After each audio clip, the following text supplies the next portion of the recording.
কিন্তু যখন প্রতিকূলতা দেখা দিবে তখন থাকাটা হলো অনেক চ্যালেঞ্জের। মৌলানা দেলোয়ার হোসেন সাঈদীর জন্য দুনিয়ায় কি কোনো দেশ ছিল না? মতিউর রহমান নিজামী রাহিমাহুল্লাহর জন্য কোনো দেশ ছিল না? আমাদের আইকন মাতার তাজ অধ্যাপক গোলাম আজম রাহিমাহুল্লাহর জন্য কোনো দেশ ছিল না?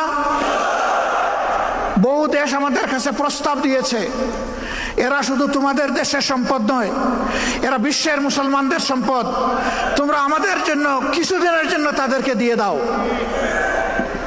আমরা তাদেরকে জবাব দিয়েছি, আপনাদের আন্তরিকতায় আমরা মুগ্ধ, ভালোবাসায় মুগ্ধ।